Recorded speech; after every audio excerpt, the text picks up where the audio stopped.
Sri Kuberan TV நேயர்களுக்கு astro KS ஐயங்காரின் பணிவான நமஸ்காரங்கள். வார பலன் 25/9/2023 முதல் 1/10/2023 வரலும் உண்டான வாரத்திற்கு மேஷம் முதல் மீனம் வரை என்னென்ன பலன்கள் இருக்குன்னு பார்ப்போம். முதல்ல கோல்சாரம் எப்படி இருக்கு, அதற்கு பிறகு இந்த வாரத்தில் வரக்கூடிய விசேஷ தினங்கள், சந்திராஷ்டம ராசிகள் எந்தெந்த ராசிகளுக்கு இருக்கு அப்படின்றத பார்ப்போம். முதல்ல கோல்சாரம் என்ன அப்படின்னு பார்ப்போம். காலபுருஷ தத்துவத்தின் முதல் ராசியான மேஷ ராசியில் குருவும் ராகுவும், 4ஆம் இடமான கர்க்கடகத்தில் சுக்கிர பகவான், புத பகவான் 5ஆம் இடம்னு சொல்லக்கூடிய சிம்மத்தில் இருக்க, சூரிய பகவானும் செவ்வாய் பகவானும் கன்னியிலையும், துலாத்துல கேதுவும், மகரத்தில் வக்ரகதியில் சனி பகவானும் இருக்கா. இந்த வாரம் உத்திராட நட்சத்திரம் 4ஆம் பாதத்திலிருந்து, அதாவது சந்திர பகவான் மகர ராசியிலிருந்து பரணி நட்சத்திரம் வரலும் போறார். 1ஆம் தேதி ராத்திரி ஒரு 11:15 மணிக்கு பரணி நட்சத்திரம் போயிடுறார். இது மேஷ ராசியில் வருது. இது இந்த வாரத்தினுடைய கோல்சாரமா இருக்கு. இந்த வாரத்தில் வரக்கூடிய பெயர்ச்சிகள் அப்படின்னு பார்த்தீங்கன்னா 27ஆம் தேதி அன்னைக்கு புத பகவான் சிம்மத்திலிருந்து கன்னியா ராசியிலையும் ஆட்சி பெற்று போறார். இந்த வாரத்தில் பார்த்தீங்கன்னா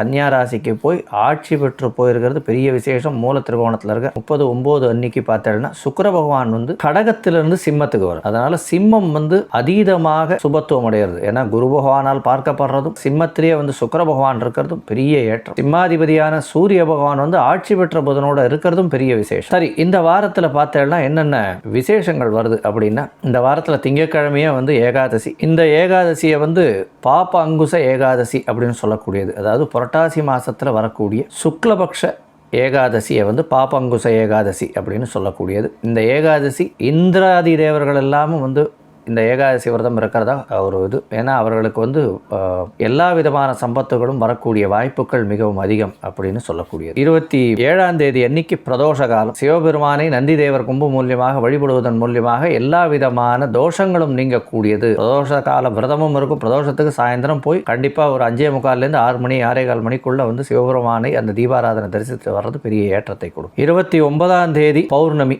30ஆம் தேதி அன்னைக்கு மகாலய பட்சம். மகாலய பட்சம்ன்றது பக்ஷம்னா 15 நாள். அந்த 15 நாள் பௌர்ணமி அடுத்த நாளான பிரதமையிலிருந்து ஆரம்பித்து அமாவாசை வரலும் போகும். 15 நாள் போகிறது. எல்லாம் தேய்பிரையில் வரும். இந்த காலகட்டத்தில் முன்னோர்களுக்கு கொடுக்க வேண்டிய திதிகளை கொடுக்கறதும் செய்ய வேண்டிய கர்மாவை செய்வதும் நிச்சயமாக பண்ண வேண்டிய கடமையில் ஒன்று. இதன் மூலியமாக உங்களுக்கு குல விருத்தி ஏற்படக்கூடிய வாய்ப்புகள் உண்டு. இதெல்லாம் ஜாதகத்தில் எப்படி தெரிஞ்சுக்கலாம்னா, பிறக்கக்கூடிய குழந்தைக்கு 5ஆம் பாவம் 9ஆம் பாவம் லக்னமும் ரொம்ப ஸ்ட்ராங்காக இருக்கக்கூடியதாக இருக்கும். இதெல்லாம் பண்ணிட்டே வந்துடலாம். இல்லைன்னா அந்த 1, 5, 9 பாவங்கள் கெட்டு போகும். அதாவது சுபர்களோ அசுபர்கள் பார்க்க, சுபர்கள் லக்னாதிபதி மறைஞ்சு போக, அதன் மூலியமாக பிரச்சனை வர, இதெல்லாம் வரக்கூடியது 1, 5, 9 மறைஞ்சு போகக்கூடியதோ, நீச்சப்படக்கூடியதோ, இல்லைன்னா அசுபர்கள் போய் உட்கார்றதோ அந்த மாதிரி ஆகிடும். இந்த மாதிரி கர்மாக்கள்லாம் பண்ணும்பொழுது முன்னோர்கள், உங்களுடைய மூதாதையர்கள் உங்கள் வீட்டிலேயே இருந்து ஆசீர்வதிக்கிறதுனால உங்களுக்கு நல்ல ஏற்றம் கிடைக்கும் அப்படின்றது காலமாக வழிபட்டு வரக்கூடிய விஷயம். சரி, மாலையபட்சம் அப்படின்னு சொல்லக்கூடியதுனால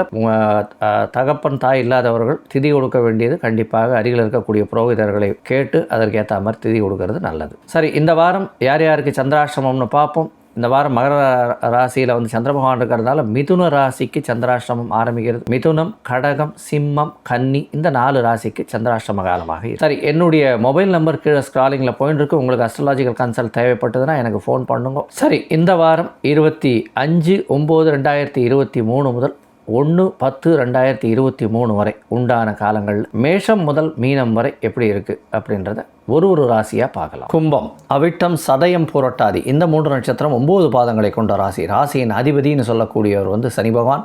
ராசிக்கு 12ஆம் இடத்துல இருக்கார். 12ஆம் இடத்துல வக்ரகதியில் இருக்கார்.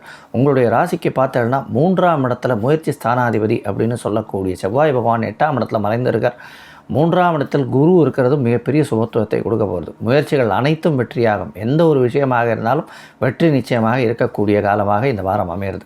இந்த வாரத்தில் பார்த்தேனால் 6ஆம் இடத்தின் அதிபதி அப்படின்னு சொல்லக்கூடிய சந்திர பகவான் உங்களுடைய ராசிக்கு 12ஆம் இடத்துல இருக்கார். 6ஆம் இடத்தில் சுக்கிர பகவான் இருக்கிறது பெரிய விசேஷம். கும்பராசிக்கு 6ஆம் இடத்துல சுக்கிர பகவான் இருக்கிறது பெரிய ஏற்றம். திடீர் பணவரவு வரும். கும்பராசிக்காரர்களுக்கெல்லாம் வேலையில் பெரிய அபிவிருத்தி கிடைக்கும். வேலையில் புதுசாக இன்சார்ஜ் கொடுப்பா, இன்னிலேருந்து இதையும் சேர்த்து பண்ணுங்க அப்படின்னு வேலை பலு அதிகமாகும். ஏன்னா 7.5 சனி 12ஆம் இடத்துல சனி பகவான் இருக்கார் வக்ரகதியில். இன்னும் ஒரு 2 மாதத்தில் 2-3 மாதத்தில் திருப்பி உங்களுடைய ராசிக்கே ஜென்ம சனியாக வரப்போகிறார். இந்த காலகட்டத்தில் விரயங்கள் கொஞ்சம் அதிகமாக இருக்கும். உங்களுடைய ராசிக்கு பார்த்தலையானால் சமசப்தமத்தில் இருக்கக்கூடிய புத பகவான் 27ஆம் தேதி அன்றைக்கே வந்து 7ஆம் இடத்துலேருந்து 8ஆம் இடத்துக்கு போயிடுறார். 8ஆம் இடம் அதிகமாக வலுப்பெற்று போகிறது. ஏன்னா சூரியன் நிறைய 3 கிரகங்கள் இருக்குது. சூரியன், புதன், செவ்வாய் 3 கிரகங்கள் இருக்குது. 8ஆம் இடம் அதிகமாக வலுப்பெறுறது. உங்களுடைய பார்ட்னர்ஷிப் பிஸ்னஸில் ஜாகிரதையாக இன்வெஸ்ட்மெண்ட் பண்ணுங்க. உங்களுடைய எதிர்பாலினத்தவர்களோடு இருக்கக்கூடிய காலகட்டத்தில் ஜாகிரதையாக இருக்கிறது ரொம்பவும் நல்லது. இருந்தாலும் குரு பகவான் பார்க்குறதுனால பெரிய பிரச்சனைகள் வரக்கூடிய வாய்ப்புகள் நிச்சயமாக இல்லை. உங்களுடைய ராசிக்கு பார்த்தோன்னா சப்தமத்தில் வந்து 30ஆம் தேதி அன்றைக்கே சுக்கிர பகவான் வந்துடுறார். அதனால் வந்து உங்களுக்கு ஒரு பெரிய ஏற்றம் கிடைக்கும். ஏன்னா 9ஆம் அதிபதி 9க்கு 11 இருக்கிறது பெரிய விசேஷம். 9க்கு 11 அப்படின்னா உங்களுக்கு வந்து திடீர் பாக்கியங்கள் வரும். ஷேர் மார்க்கெட்டு போட்ட பணம் வந்து பார்ட்னர்ஷிப்பில் திடீர்னு ரெட்டிப்பாகக்கூடிய வாய்ப்புகள் அதிகமாக இருக்கும். இருந்தாலும் பணத்தை வந்து ரெட்டிப்பாகிறதுனால திடீர்னு திருப்பியும் அதிகமாக போடுறது அப்படின்றது வந்து உச்சிதம் கிடையாது. உங்களுடைய ராசிக்கு பார்த்தலையானால் இந்த வாரம், அதாவது 25/9/2023 1/10/2023 வரலும் உண்டான வாரத்தில் உங்களுடைய ராசிக்கு 12ஆம் இடத்துல இருக்கக்கூடிய சந்திர பகவான் 26ஆம் தேதி ராத்திரி வரலும் சாயந்தரம் ஒரு 6:30 மணி வரலும் இருக்கார். இந்த காலகட்டத்தில் பார்த்தலையானால் 6ஆம் அதிபதி 12ஆம் இடத்துல இருக்கிறதுனால வேலை காரணமாக வெளிநாடு போகக்கூடிய வாய்ப்புகள் நிச்சயமாக இருக்கும். சனி சந்திரன் இருக்கார். சுக்கிர பகவானால் பார்க்கப்படுறதுனால கண்டிப்பாக வெளிநாடு போகக்கூடிய வெளிநாட்டு யோகங்கள் உண்டு. இம்போர்ட் எக்ஸ்போர்ட் பிஸ்னஸ் பண்ணுறவாளுக்கு நல்ல ஒரு ஏற்றம் கிடைக்கும். அதுவும் சனி சம்பந்தமான வியாபாரமான இந்த இறைச்சிகள், அதை தவிர மீன், கடல் சம்பந்தமான விஷயங்கள் பண்ணக்கூடிய கடல் பிராணிகள் டிரான்ஸ்போர்ட் பண்ணக்கூடிய வாழ்க்கெல்லாம் பெரிய ஏற்றம் கிடைக்கக்கூடிய வாரமாக இந்த வாரம் அமைய போகிறது. உங்களுடைய ராசியிலேயே வந்து சந்திர பகவான் 26ஆம் தேதியிலிருந்து 28ஆம் தேதி வரலும் இருக்கார். இந்த ஒரு 2 நாளில் பார்த்தீங்களேனால் உங்களுடைய உடல்நிலையில் பெரிய ஏற்றம் இருக்கும். இருந்தாலும் சற்று கவனிக்கத்தக்க வேண்டிய காலகட்டமாகவே இருக்கும். ஏன்னா உங்களுடைய 6ஆம் அதிபதி ராசியிலேயே வந்து உட்கார்ந்துருக்கக்கூடிய காலகட்டத்தில் சிறு சிறு உடல் பிரச்சனைகள் வரக்கூடிய வாய்ப்புகள் உண்டு. அதை தவிர 8ஆம் இடத்துல வந்து உங்களுக்கு செவ்வாய் பகவான் இருக்கிறதும் வந்து உடல் நலத்தில் சற்று செட்பேக்கை ஏற்படுத்தக்கூடிய வாய்ப்புகள் நிச்சயமாக இருக்கும். உங்களுடைய ராசிக்கு பார்த்தலையானால் 2ஆம் இடத்துல சந்திர பகவான் போகிறார். அவர் வந்து 28ஆம் தேதி ராத்திரியிலிருந்து, அதாவது ஒரு 8:30 மணியிலிருந்து 30ஆம் தேதி ராத்திரி 12 மணி வரலும் இருக்கார். இந்த காலகட்டத்தில் பௌர்ணமி யோகம் அமையிறது. பணவரவு அபரிமிதமாக இருக்கும். நிச்சயமாக வெளிநாட்டிலிருந்து பணவரவு இருக்கக்கூடிய வாய்ப்புகள் நிச்சயமாக உண்டு. அதீத சுபத்துவம் பெறுறது. செவ்வாயும் சரி புதனும் சரி. ஏன்னா பௌர்ணமி யோகத்தில் 2 பேரும் இருக்கிறது பெரிய விசேஷமாக இருக்கும். உங்களுடைய ஷேர் மார்க்கெட் இன்வெஸ்ட்மெண்ட்ஸ்லாம் டபுள் ஆகக்கூடிய வாய்ப்புகள் உண்டு. அதை தவிர வந்து இந்த ரியல் எஸ்டேட் இன்வெஸ்ட்மெண்ட்ஸ் எல்லாம் வந்து நிச்சயமாக ரியல் எஸ்டேட்டுக்கு விற்கிறதுக்கு பார்த்துட்டு இருந்தீங்கன்னா கண்டிப்பாக விற்கக்கூடிய வாய்ப்புகள் இந்த வாரத்தில் கிடைக்கும். உங்களுடைய ராசிக்கு 3ஆம் இடத்துல சந்திர பகவான் போகிறார். அப்போ வந்து குருவினுடைய பார்வையில் இருக்கிறதுனால குரு சந்திர யோகம் அமையக்கூடிய காலகட்டமாக இருக்குது.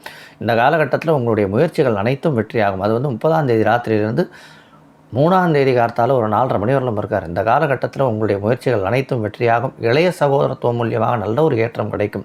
கவிதை கட்டுரைகள் எழுதக்கூடியவாளுக்கெல்லாம் நல்ல ஒரு ஏற்றமான காலம். அதை தவிர இந்த எண்ணெய் விற்கிறவா, அதை தவிர கறி விற்கிறவா, கெமிக்கல்ஸ் விற்கிறவா, இவாளுக்கெல்லாம் பெரிய ஏற்றம் இருக்குது. இன்ஜினியரிங் லெவல்ஸில் படிக்கக்கூடியவாளுக்கெல்லாம் திடீர் வெளிநாடு பிரயாணம் இருக்கக்கூடிய காலகட்டமாக இந்த வாரம் அமையிறது. நீங்கள் அருகில் இருக்கக்கூடிய சரபேஸ்வரரை போய் வணங்கிட்டு வாங்க. சரபேஸ்வரரை போய் வணங்கிட்டு ஒரு குங்கும அர்ச்சனை பண்ணிட்டு வந்தேன்னா இந்த வாரம் வந்து உங்களுக்கு ஒரு பெரிய ஏற்றமான வாரமாக இருக்கும். ஸ்ரீ குபேரன் டிவியை பார்த்தமைக்கு நன்றிகள். மேலும் இது போன்ற தகவல்களை தெரிந்து கொள்ள ஸ்ரீ குபேரன் டிவியை சப்ஸ்கிரைப் செய்யுங்கள். மறக்காமல் பெல் ஐக்கானை கிளிக் செய்யுங்கள்.